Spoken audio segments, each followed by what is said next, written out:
Good morning, everyone, and welcome to our Community Health Improvement Plan update.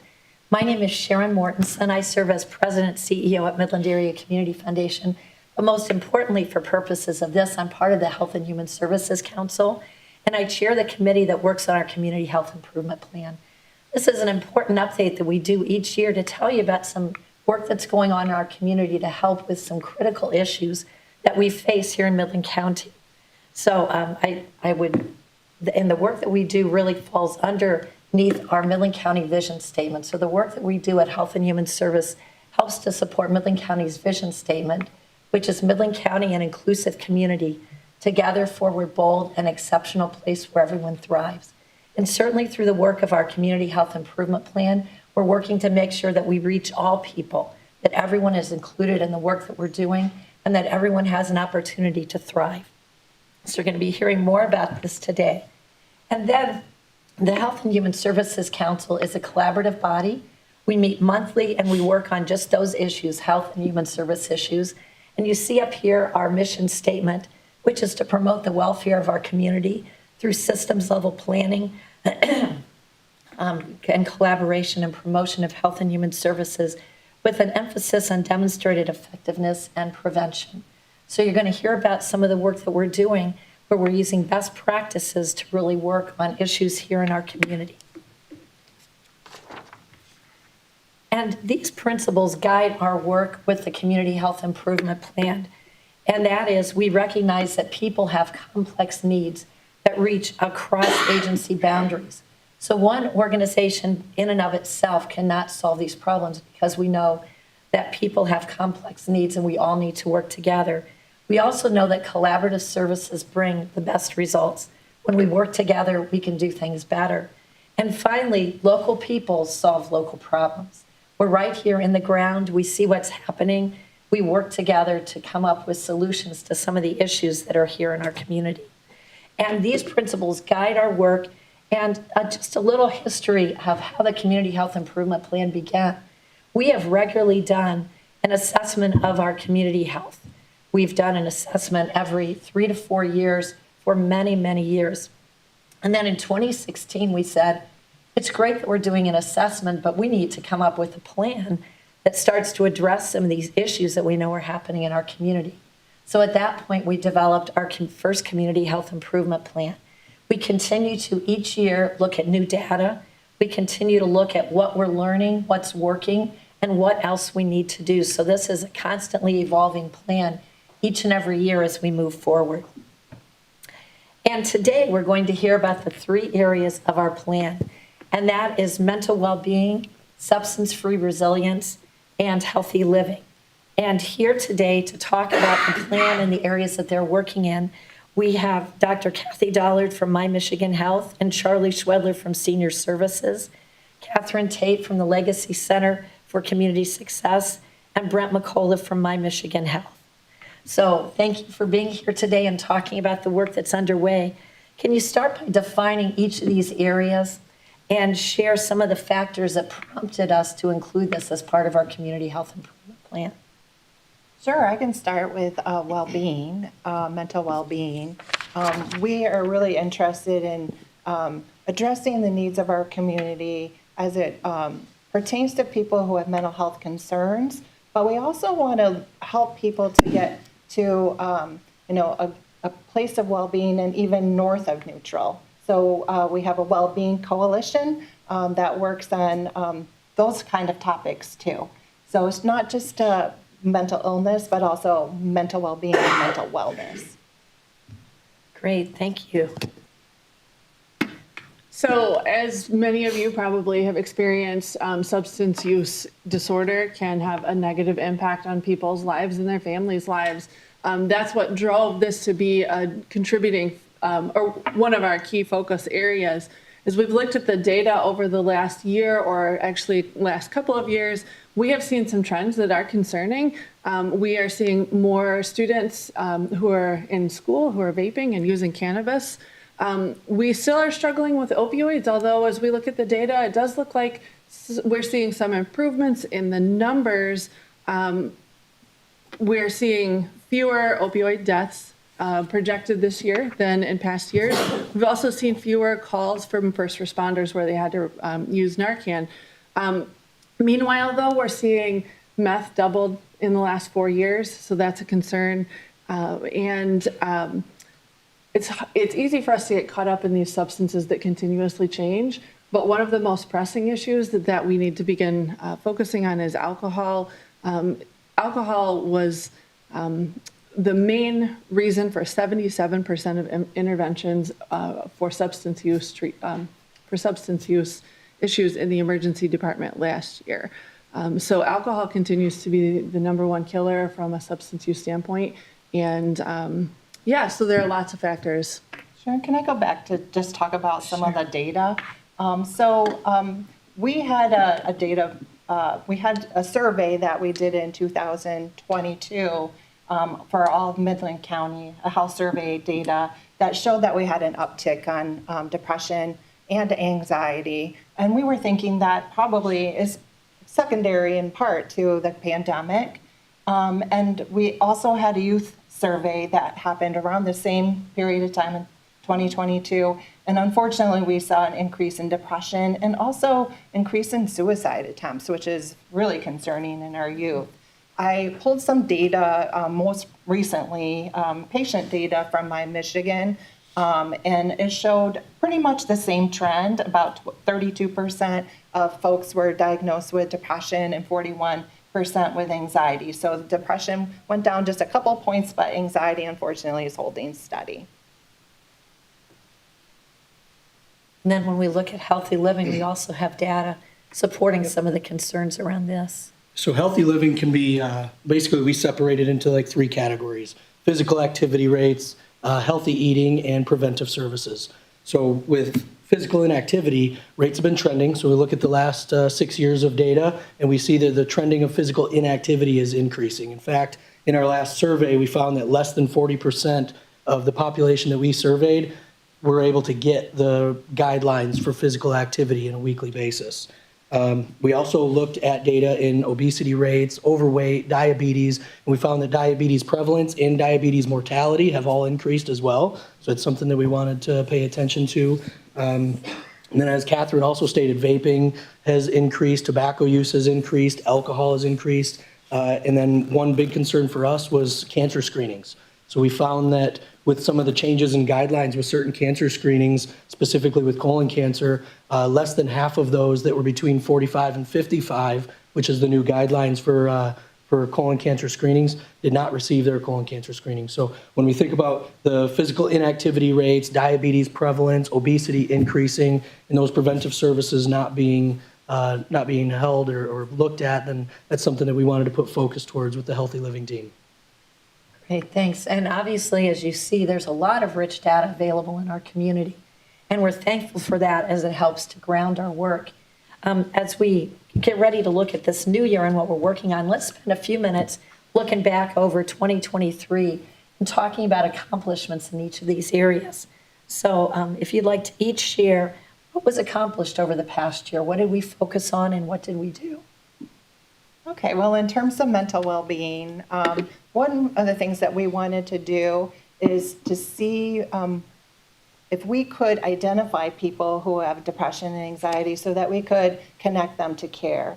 So part of that was to decrease depression and anxiety by screening more and seeing, can we catch it earlier? Can we identify it so that we can help people?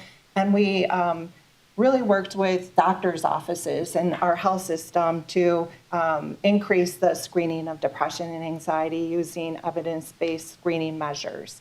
And so you can see we did a lot of screening in depression. Anxiety, we're getting better at that. Some raising of awareness happened. And we also have screening tools that are out in our community that occasionally we push out through Facebook or other ways. And we had a few hundred people take those surveys as well. And when someone takes a survey on depression, we have a behavioral health telehub that will, if somebody has a high depression rate, they'll follow up with a person if they indicate, they would like to have some connection.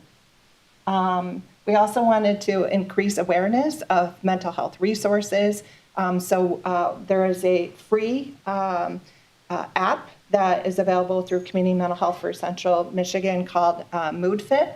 And we were trying to promote that. And we did have a lot of more people signing up in the last year. And also, My Hope Portal is a resource so people can find mental health resources, find a therapist, find a psychiatrist. And we had, 3,388 first-time users. So that's all good news.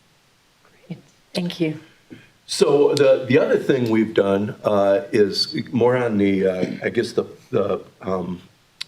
side of building resilience and those kinds of things. Interesting, we had a documentary called Join or Die, which is a heck of a name. But what that was is a documentary that talks about the importance of joining clubs and being connected to your community and how important that was. So with the help of the Community Foundation and the Wellbeing Coalition, we had screenings of this really interesting documentary, which still can be accessed on YouTube, I believe. But anyhow, we also then hosted a discussion afterwards, which some really good things came out of that, and some positive steps came from that. The other things that we've done is the monthly blogs on Max Love Midland. Now, you're going to hear a lot about Max Loves Midland, and hopefully everyone knows what Max Loves Midland is and are engaging with that. But we had these monthly blogs that were written by community members. And the article featured topics, the importance of relationships and family mealtime, how to be more thankful, and ways to build stronger connections with each other. So that was pretty good as well. And then the other is the addition of the Engage tabs on Max Love Midland. So Max Loves Midland. I keep forgetting the S there. I apologize, but because it's not just anyway. The team worked with Max Loves Midland to showcase opportunities for people, to find connections and to offer help. And so groups are on there, those kinds of things. For example, people can find support groups and clubs, kind of going back to that connecting, with the community. And you can also take the quality of life survey that is on there on the Engage tab. So those are some additional things that we've been working on this past year. And Great. speaking of surveys, we have a countywide survey going on right now for mental health. And we're trying to discern from our community where you're seeing gaps in mental health. And so we're really looking for more people to participate in that. It's a survey that we're doing in conjunction with SVSU. And so if you haven't taken that survey and you're from Midland, please go out and take that survey. And we will have a QR code up later too, so you can just hold up your phone, snap it, and please complete. I think I'm up next. So the Coalition for Substance-Free Resiliency has a few things that we were really proud of this last year. 2 years ago, we hosted our first youth development conference. One of the key initiatives for our coalition is promoting the 40 developmental assets, which is a framework of protective factors that students, youth need in order to be successful. When kids have more developmental assets, they're less likely to engage in risk-taking behaviors, and it can be a protective factor against certain mental health conditions as well. So knowing that that can have a significant influence on youth substance use, we decided it was time to really educate our community even more so and make sure that anyone who works with youth knows about this model and knows what they can do in a tangible way to make a difference for kids. So we hosted our second youth development conference. We had 70 people attend. We took a deeper dive for folks who had been to the first one. We gave an intro for folks that had not been before. And we received incredibly positive feedback. People felt much more empowered to use the framework in their day-to-day lives with kids. So that was one of our initiatives, and that's one of those places that can cross over to other arenas as well. Like I said, this is also a protective factor against mental health concerns for kids. And so this is a place where, substance use and mental well-being overlap a little bit. In addition to that, we hosted, or we ran our social norming campaign, the Good to Know campaign. Cannabis is still fairly new. It's legal and fairly new, and people don't all understand the ways to reduce harm. A lot of people think that cannabis use is harmless. There are some things that we should be doing as a community to make sure we're protecting our community. So the Good to Know campaign covers driving under the influence, not using when you're pregnant, and protecting kids from early premature use. And so that one hit 300,000 people's devices, 300,000 impressions, which means that that's how many times it showed up on someone's phone or TV screen or computer. We were really pleased with the number of reaches that had, but we also know that 3,000 people visited the campaign website during that time as well. So people not only saw it, but they took action to come and learn more about how to protect their community and reduce harm. And finally, we hosted our overdose fatality review team. We had 4 sessions this year, during which we looked at potential gaps in our community and ways that we could help prevent future overdoses. Through that, we had some new actions that we took. We updated our substance use disorder resource guide. We distributed 50 plus Narcan safety kits to local businesses so that they're prepared for an overdose in their property.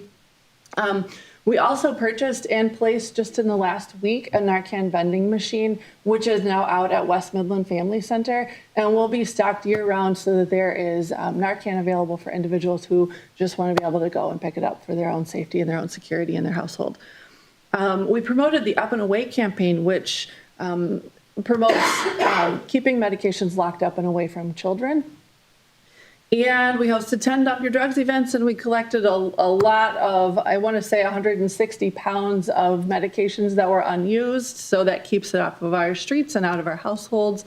And finally, we did a little bit with the Chances Are campaign, which is an anti-stigma campaign, reminding people that we all know someone with substance use disorder, and they need our help and not our shame.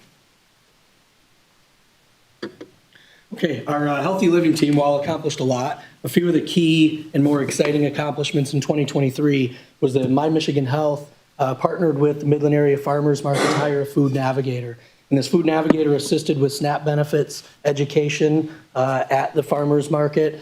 She had booths there that did food samples and demonstrations, connected a lot of our attendees to the various classes that we have out in the community, and we had with MSU Extension, and also developed a kids' day. So the kids were pretty excited. There was hopscotch on the ground, and there was kind of little quizzes, very fun and exciting. So when parents showed up with their kids had something to do there too. They weren't bored walking around looking at grapefruits. It was a lot of fun. So something that we're going to bring back in 2024. It was very enticing to the community to see that we had more of a presence with the food navigator on social media. So there was classes at the farmers market as well as at home doing cooking demonstrations. So she's a dietitian, hopeful to have her or a similar background back for that role for the food navigator in 2024. Another accomplishment for us was our prescription for health class. So we brought that back in partnership with MSU Extension, and we more than doubled our participation from 2022. Doubled the rates for participation, coupons handed out for that class for the farmers market. So if they attend the class, then they get a coupon to go utilize at the farmers market. And so we doubled the amount of coupons, and then our redemption rate, we had a goal of 90%, and we hit 92%. So we finally got above our 90% goal this year. I don't know where our goal would be next. If we can get above that, that'd be great.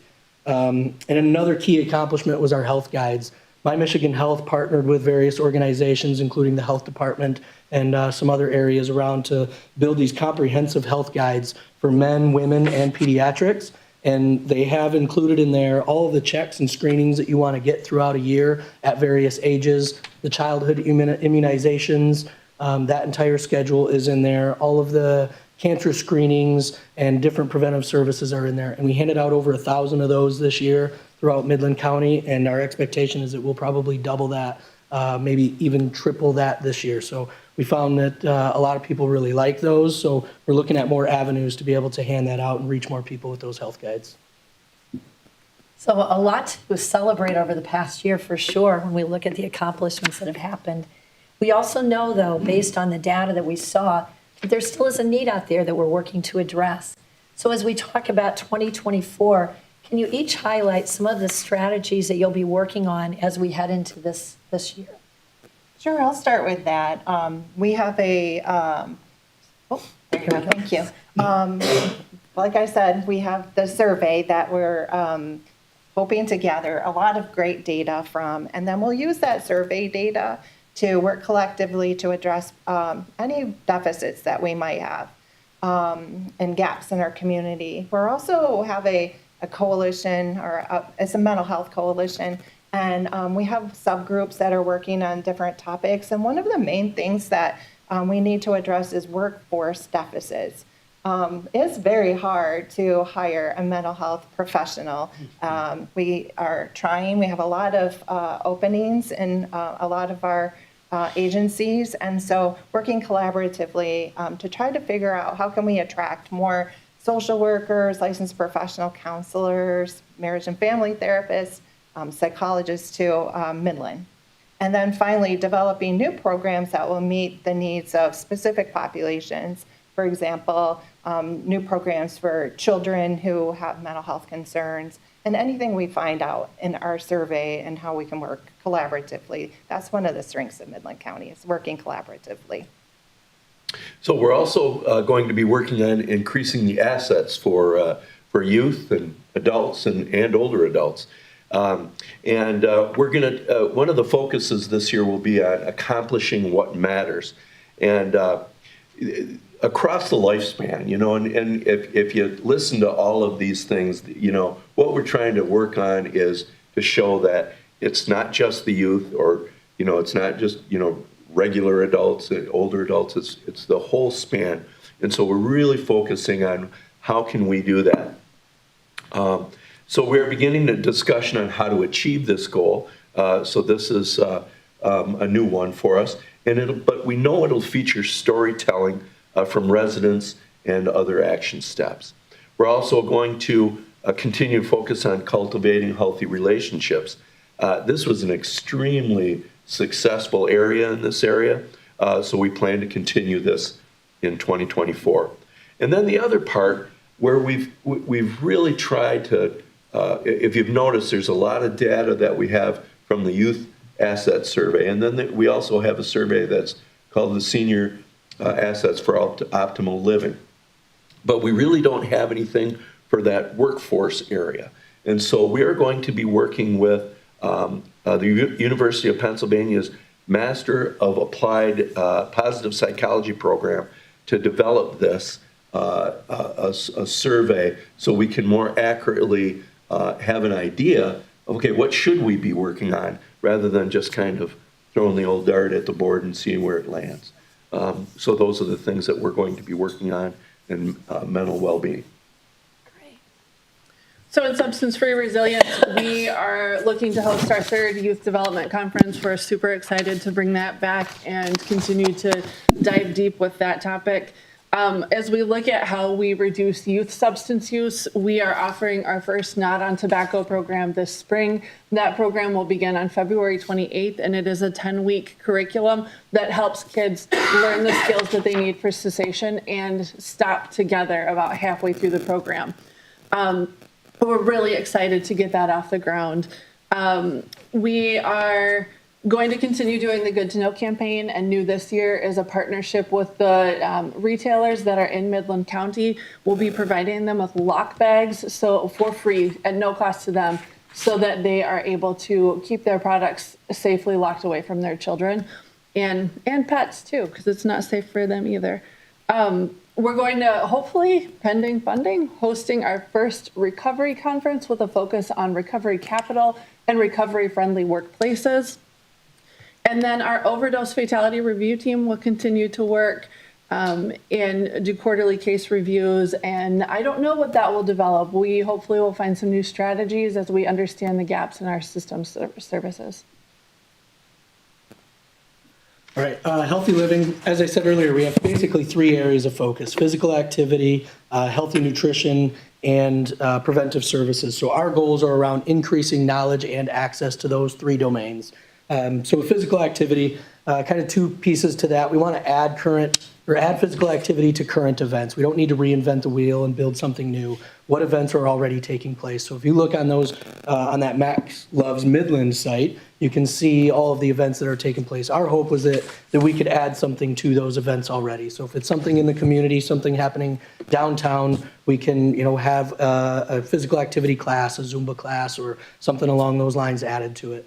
And the other piece to that is enhancing what already exists. If there's something that exists already at some of the family centers or happening downtown, some of these classes, how do we enhance that? How do we make it better? Can we add elements of nutrition education to that? Can we make it more intergenerational, where we have kind of that continuum, as we was speaking about earlier? It's not just youth or adults or seniors. If we can have it intergenerational and combine those groups of people to enhance those offerings, then that would be ideal.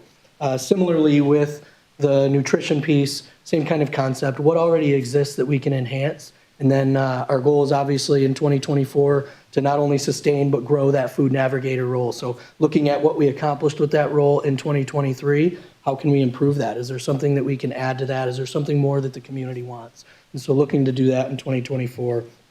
The classes that we offered in MSU Extension, we doubled that from 2022 to 2023. Can we double that into 2024 now? Can we offer more classes throughout the year? We have partnerships with other organizations that when the Midland Area Farmers Market closes in November, there's other areas we might be able to go to be able to offer fresh fruits and vegetables. So we might be able to offer classes throughout the year.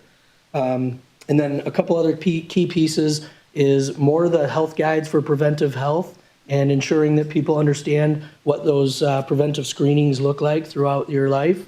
And then vaccinations is another big one. So we didn't have much data to show today on that, but something that we've looked at throughout the entire state of Michigan, not just Midland, is that vaccination rates are decreasing dramatically. Not just flu, not COVID, but childhood immunizations as well. So something that My Michigan is looking at as a priority to partner with other organizations potentially and how we can impact vaccination rates. So I think it probably starts with education. So we're looking at consistent messaging from us and from our different community partners that we can pass out to ensure that we improve the confidence and understanding of vaccinations throughout the county.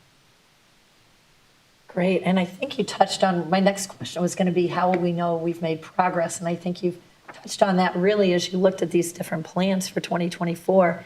But I guess the other question is, how can community members get involved?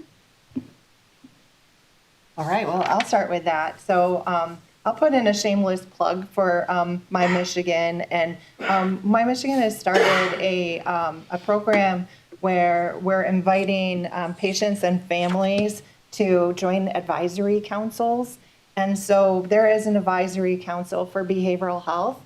And so if anyone's interested in joining, they can go on the My Michigan website and join that council to give feedback to our health system about how you all feel about how things are going and how things can be improved.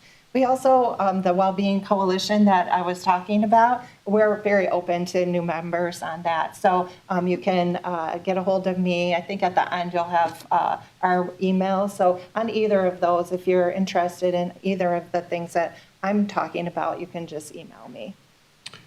And if we're doing shameless plugs, Sure. you all know an older adult who ought to be hanging out at senior services. We do a lot of fun stuff. But more importantly, I would say, not more importantly, or as important, is there are ways to get involved all over this community.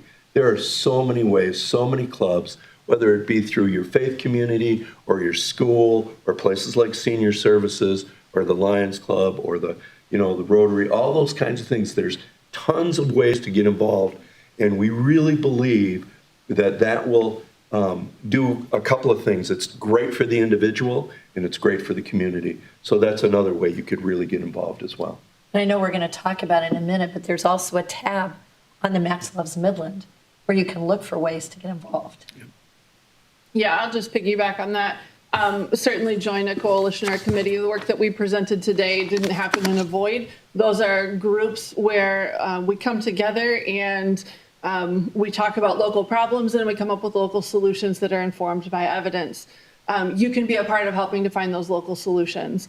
The other thing on an individual level, I always want to remind people when we look at our youth and for that matter, adults in our community, we're talking about building developmental assets. This is a collective need. Every one of us has an opportunity to influence someone's life. Look at your circle. Do you have a next door neighbor who's a youth? Do you have a child in your household?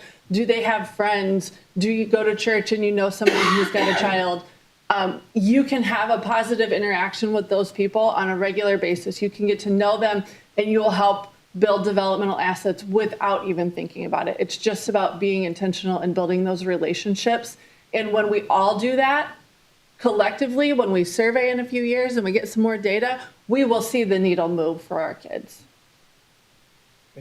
I know one of Sharon's question there was about, how do we know we've made progress in the key areas? So for our team, it's again, looking back at those classes, how many classes are we offering? What's our participation? What's the redemption rate of those coupons? Because we know the higher the redemption rate, the more likely it is they're eating healthier foods. Vaccination rates, it's hard for us to say and make a goal that we're going to improve a vaccination rate in all of Midland County. But we have an idea that if we improve the confidence, if we are able to provide the education, then it's likely that we'll be able to make an impact in that way. So those are some of the things that we look at as far as how we've made progress.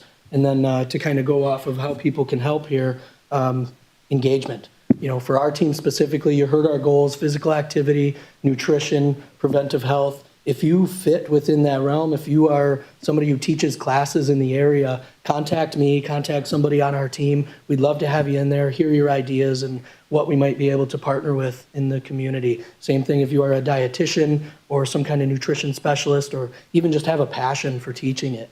Get a hold of our team, get on our team to be able to help us accomplish some of those goals. And I know we have some folks from the health department here and health department on our team, and just engaging in that group too, to ensure that our preventive services and vaccination clinics are known and distributed around the county.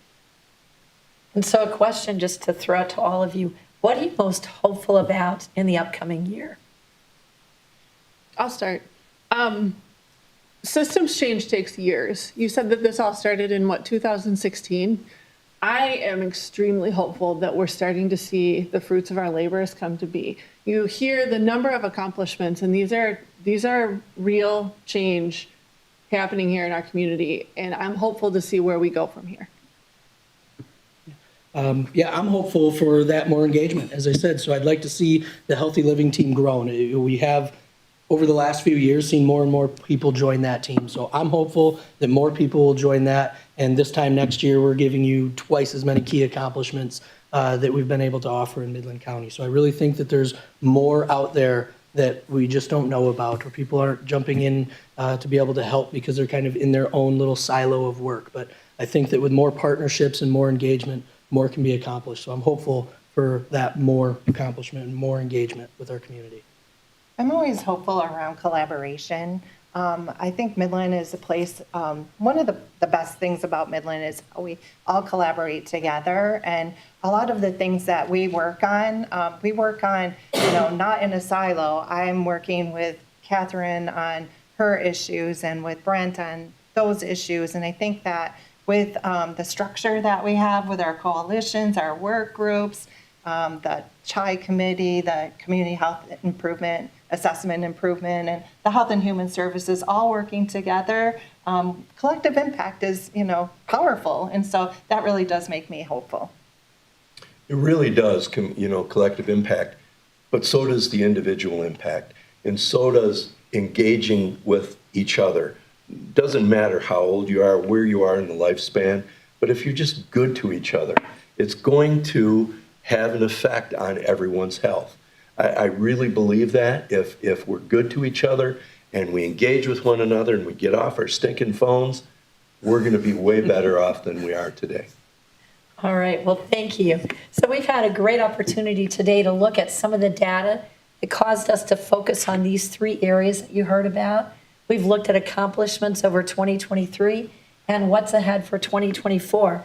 But I want to give you a couple things that you can do. All right, remember we talked about that mental health survey? There is a QR code right there, folks. We would love to have you complete this and share this with others. We need to hear from more of you to understand where these gaps are. Another thing I have here is Max Loves Midland. Has everybody been to the Max Loves Midland website? Okay, if you haven't, well then do that pronto after you leave here today, or maybe while you're still here. Because that is a connection tool for our community. We're communicating about our community health improvement plan through there. Some of those blogs that you heard about, we're having articles that are being published there. We have a calendar. We have an engage tab. We have ways that you can get connected. And it's so hard to bring a full community together, isn't it? To get everybody informed. It seems sometimes almost an impossible task. Well, this is a really great work in progress to do that, to connect people around this community with one another, to know what's going on, what's available, how they can get involved, if they need help, where they can go. That is what Max Loves Midland. So I encourage you to please check out MaxLovesMidland.com. And we also have a Facebook page and a website. So I encourage you to take a look at those and learn more about Health and Human Services, the work of the Community Health Improvement Plan, and ways that you can get engaged. And with that, I know we're not actually going to take questions today, but we will certainly be around and happy to answer any questions that you may have. But thank you so much for being with us. Thank you to all of our panelists here for sharing about the areas that they're helping to be champions for. We really appreciate that. And thanks for your interest in this community and really looking at how we can better help our community meet our vision statement so that we can be an inclusive community, that we can be together, forward, bold, an exceptional place where everyone can thrive. So thank you.